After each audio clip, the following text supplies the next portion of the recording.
Now today's episode is a special one. We're going to take our food and elevate it, make it more of a fancy dinner. So think about anniversaries, try and impress someone, a romantic dinner, something along the lines of Valentine's Day perhaps.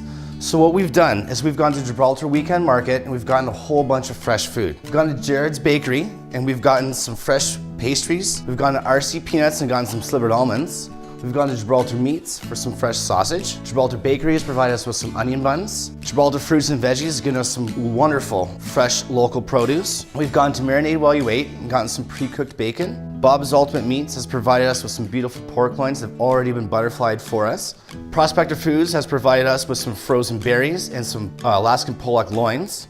And Diamond in the Rough has provided us with some olive oil, been infused with some rosemary and garlic. Also, we have some kitchen staples you probably have around anyway. Some white sugar, some vegetable oil, vanilla extract, some butter, and some heavy whipping cream. Okay, phase one appetizers. We're gonna start with a nice light salad. We're gonna use some fresh vegetables and 2 different kinds of lettuce, and we're gonna make our own dressing. Actually, we're gonna make 2 different dressings for a slight variation. So we got our almond slivers here, and they're already slivered. Now the toasties, I'm gonna do it a simple, almost fail-safe way. I got them in a pan, no oil, just almonds. It's a non-stick pan, you can use a stainless steel, whatever you like. And I've got my burner on medium heat. So all I gotta do is just toss them once in a while and bring some color out. Okay, we're also gonna be adding some croutons. So we've got these beautiful fresh onion buns, which already got a magnificent amount of flavor in it. So what I'm gonna do is I'm gonna take my bread knife and just cut it into chunks. You can rip it with your hands if you want, whatever is easy. It doesn't have to be super duper fancy. We're looking for flavor here.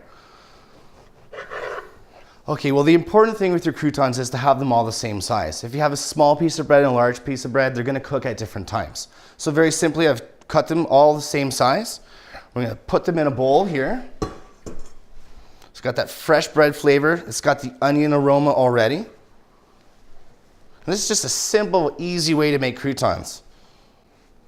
So I got my bread in there. We've got this infused oil, so now it's gonna add a little bit of garlic, a little bit of rosemary, and the lovely taste of the olive oil as well. So just an easy drizzle. You can go as heavy or as light as you want on this, and a little bit of sea salt as well to bring out some natural flavors. Go ahead, get your hands right in there, toss it around a bit, so it's evenly coated. Simple as that. Onto our baking sheet. And I've got my oven preset at 350 degrees. You could go higher or lower, but 350 is a pretty even, easy temperature to work with. So I just wanna make sure they don't overcook. So once they start getting brown and they're the right texture you want, then we just pull them out and let them cool off. Once I got my croutons into the oven, since I'm over here already, I'm just gonna take a quick look at my almonds to make sure they're not overcooking. Just nice, toss them a little bit. We're gonna have to do that a few times just so the bottom ones don't cook faster than the top ones. So we've got some beautiful iceberg lettuce, which is crisp and sweet and has crunch to it. Now we were saying we're gonna make this food a little bit more fancy. So what I wanna do, so I'm gonna julienne, which just means to slice thinly.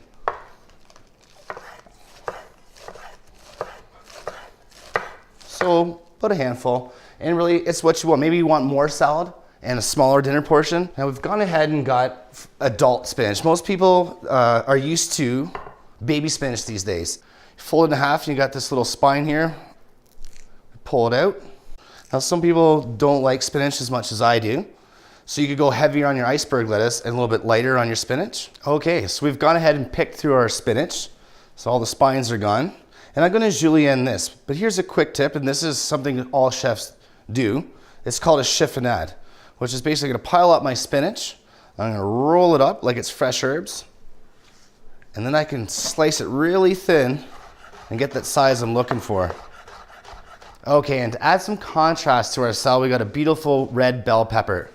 So we're gonna go ahead and julienne this. Nice, thin. We wanna make a delicate, fancy looking salad. So just take a little bit extra time with your vegetables. And we have here some beautiful pre-cooked bacon. And I know you're thinking, oh my gosh, pre-cooked bacon. No, this is nice, healthy. This is from Marinade While You Wait. So you want a balance of flavors here. I'm just gonna go ahead, use some scissors to save some time. I can smell my croutons getting happy in the oven. The fragrance from the onions and the olive oil is starting to permeate. So basically, I like mine crispy but not overcooked. And we've got our toasted almonds as well. I'm gonna bring those over. we're gonna add them to our salad. I'm gonna go ahead and add some of these toasted almonds. It's best to let them cool all the way down so it doesn't wilt your lettuce. I'm gonna add my croutons last, because once the dressing's on there, the croutons will start to soften up, and instead of being a crunchy crouton, it's gonna be a soggy lump of bread. When thinking about vinaigrette, it's about balance. So we want about 1 part vinegar to about 3 parts oil. The key to bringing two liquids that don't normally come together is to use an emulsifier. In this case, I'm gonna use a little bit of grainy Dijon mustard. We've got some thyme leaves here. I'm just gonna put a bit into my hand. We don't want it to be overpowering. And we've got dried thyme. So basically I wanna crush them into my hands, and the oils in my hands will naturally bring out the aromatics of the thyme. And now the key to bringing this all together is just kind of drizzle your oil in a bit at a time. It takes a bit of practice. The slower you go, the easier it is to do. Or even more simplified vinaigrette is, we've got this beautiful infused olive oil from Diamond in the Rough. It's got rosemary and garlic in there. So basically I just drizzle a little bit over the top. You can always add more, but you can't take it away. And then a little bit of cracked sea salt. Now when you're putting your salad on your plate, you want to let it float down. You're building a salad. You're not just slopping it on there. I want all my colors to come together. Some peppers on the top. Should we get some of that yummy bacon? And last but not least, our beautiful croutons. It's as simple as that. We have a beautiful made salad, fresh ingredients that you can get in the wintertime, and 2 different versions of a very simple salad dressing. All right, now let's move on to the main course.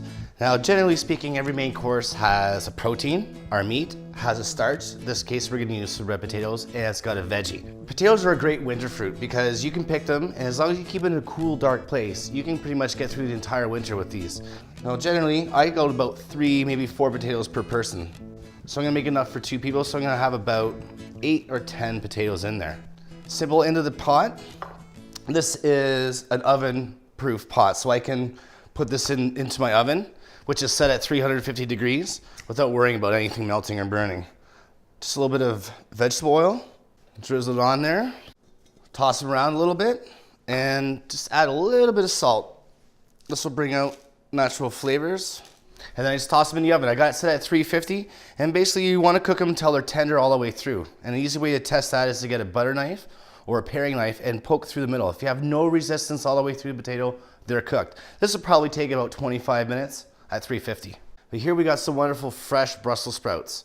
Once again, this is from Gibraltar Fruits and Vegetables.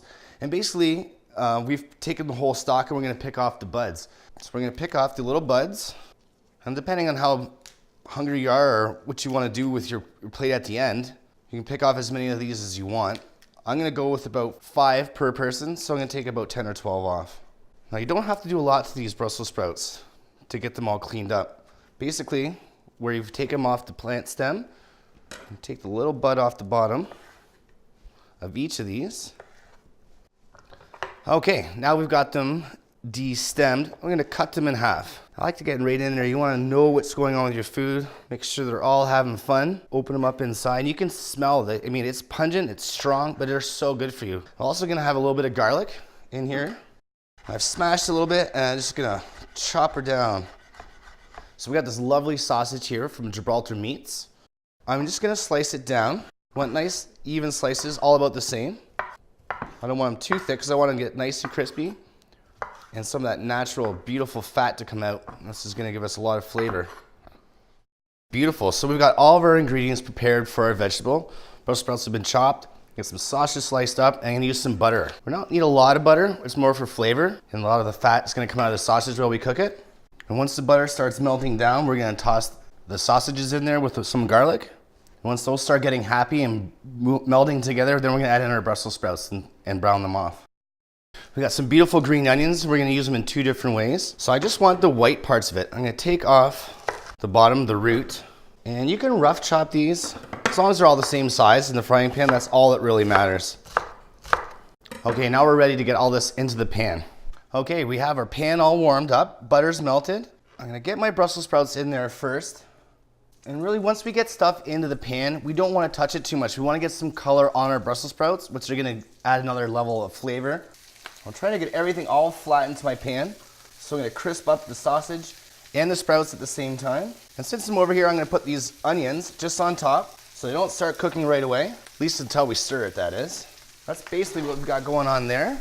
We're gonna let it do its thing. Like I said, we wanted to get happy in the pan. So we're gonna get some color on our sprouts and our sausage before we even start to stir it. I can see my sausages starting to curl a bit on the top. I can smell the fat coming out. Once that starts happening, you know we're starting to develop some color, which adds more flavor and depth. I've got my non-stick pan here, so I'm always gonna use something that's not metal or steel. I don't want to scratch the bottom of this. So I got a nice wooden spoon, stir it around a bit, push it forward, all the food's in the front, and now just pull back.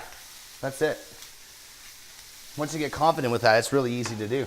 So once we start smelling the aromatics from the garlic and the onions, we know this is ready to go. Now it's time for the star of our entree, which is usually the meat. We've gone to Bob's Ultimate Meats and gotten these gorgeous pork chops. So this is from Libertaire, and it has no antibiotics in it. So for the stuffing, we've got our toasted almonds, which we did earlier. And we went over to see Carrie at the Cheese Trap, and she's got just about every kind of cheese on her sun you can think about. So I got my mixing bowl here, put in my blue cheese, and about 1/3 to 2/3 the amount of almonds as compared to cheese. That's basically it. Take my spoon and I'm gonna mash them right in there. This will break up the almonds a little bit and work the cheese a little bit softer so I can get it into our pork chop. Simple as that. So Bob from Bob's Ultimate Meat has already butterflied our pork chops for us. This just saves us a little bit of time. So I've got our stuffing here. Half of it in one pork chop and half of it in the other. And it's as simple as that. We're gonna throw into our frying pan at a medium heat. We're gonna cook to one side, get a little bit of color on it. We're gonna flip it over and stick it in the oven to finish them off. Now we have our pork stuffed. We're going to make this beautiful Alaskan wild cod. Wild cod is the key here because it's not farmed. It hasn't been genetically altered. There's no harmful feeding or antibiotics being pumped into it. It's just fresh fish. Just a titch of salt on the top. Then we're gonna set our frying pan to a medium to medium-high heat. We're gonna fry it in there, and in that same pan, we're gonna make the sauce for it as well, which is a really easy beurre blanc sauce. Very traditional, very French. Now we have our frying pan up to medium-high heat. So you can count steamboats. I want about 5 steamboats over there. 1, 2, 3, 4, 5. If you can start feeling that get into your palm, you know you got the right temperature. I got a non-stick pan, but I'm gonna add a little bit of butter. Now, if you're measuring this at yourself at home, that's about 4 pats of butter for 2 loins. I'm gonna coat my pan with the butter. General rule when you're in the kitchen is you put your presentation side down first. Because if I have to flip my loin, the bottom will be touching what's already cooked inside the pan. So I wanna put my presentation side down. This fish won't take very long to cook, so we wanna make sure we keep an eye on that.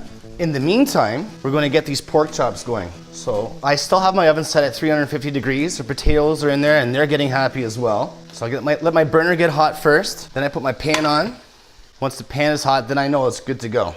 So like I said before, we're gonna fry up the pork chops, we're gonna flip them, and then we're gonna fire them in the oven. Okay, I see a little bit of color coming into the butter, and the natural juices are starting to come out of the pollock loin.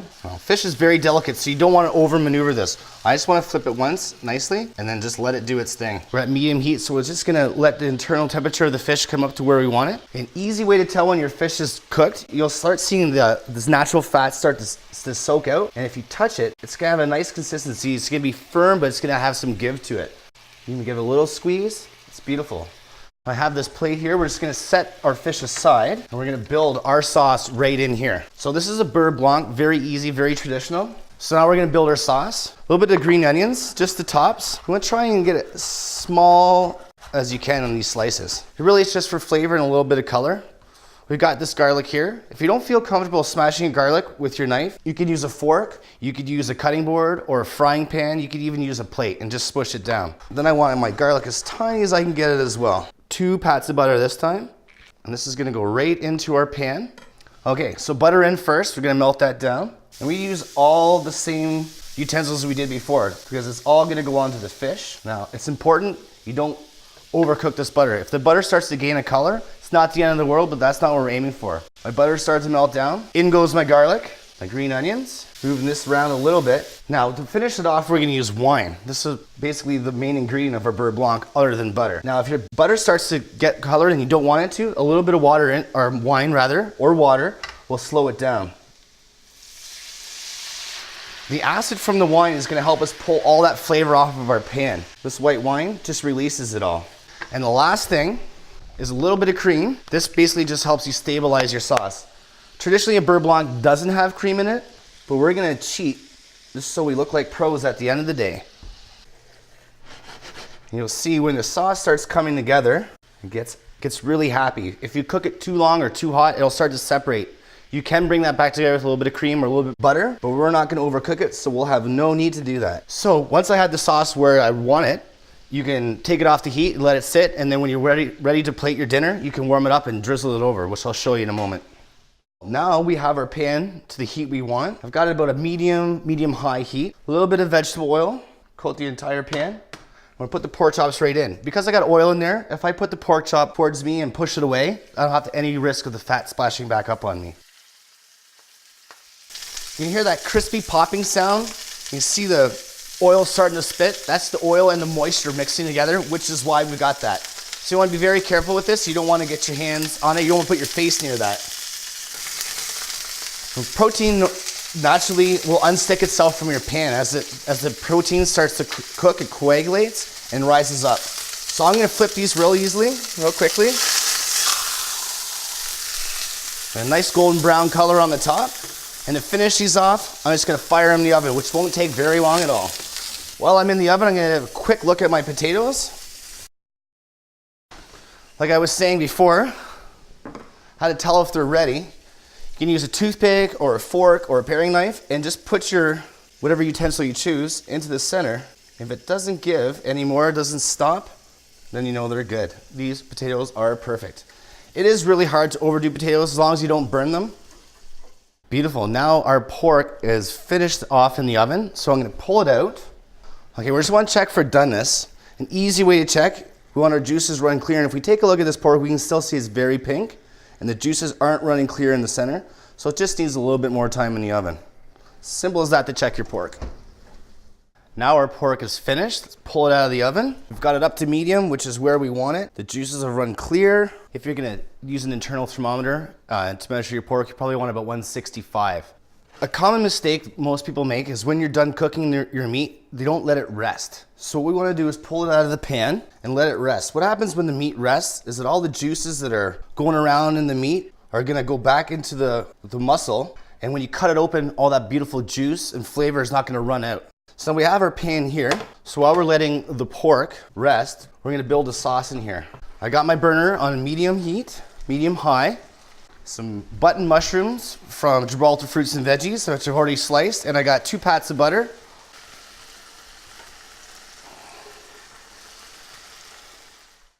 All I really wanna do is bring all these flavors together.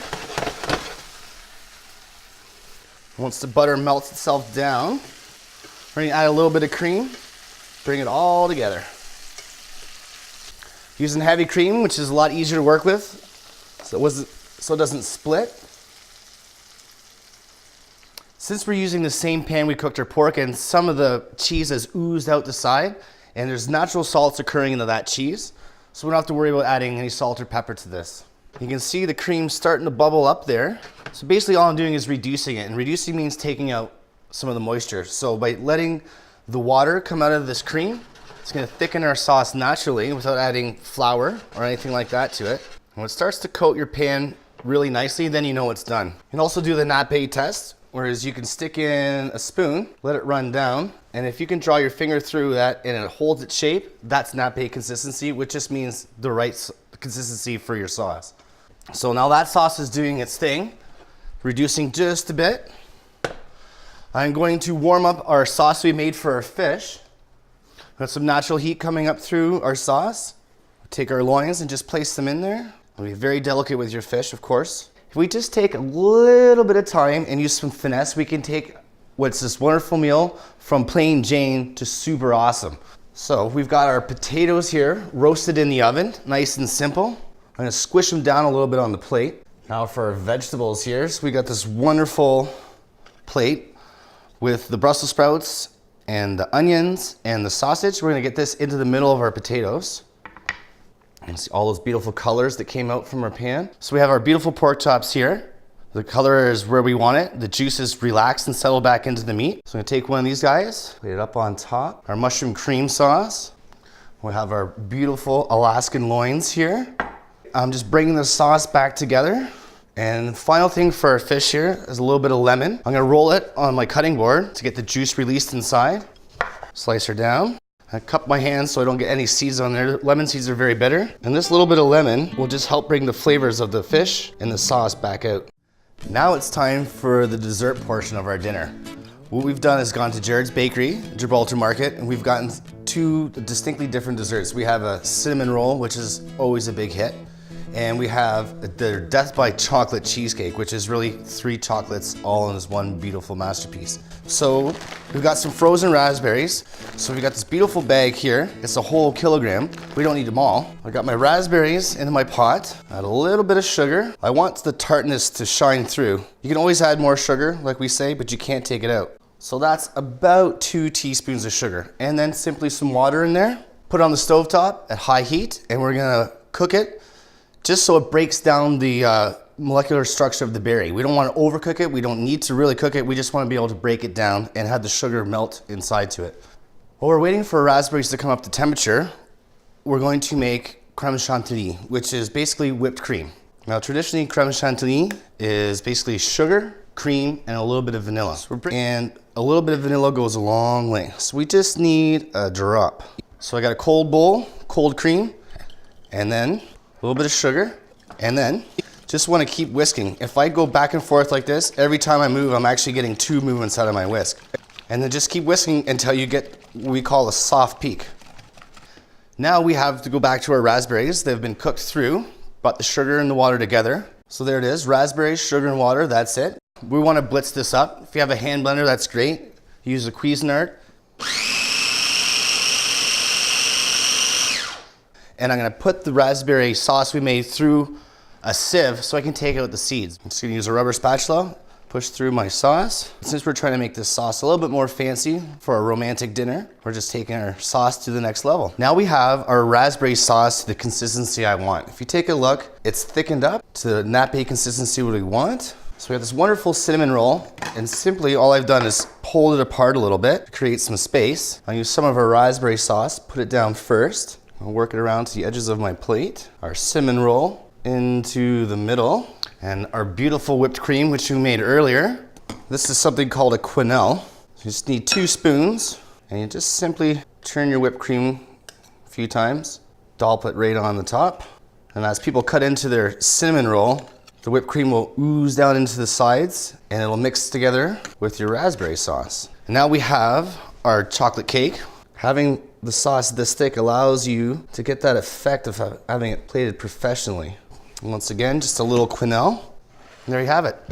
We created a salad with some wonderful vegetables. Made 2 different dressings so you can have a simple dressing or a vinaigrette poured over top. We created a fish dish and a pork dish with interchangeable sauces. We have some roasted baby new potatoes. And of course, we made Brussels sprouts enjoyable and yummy and full of flavor. And of course, desserts, we made our own crème chantilly, which is whipped cream, healthier this way. And we made a raspberry sauce reduction, which is a great thing to offset the sweetness of your cake. Well, there you have it. We made dinner for 2.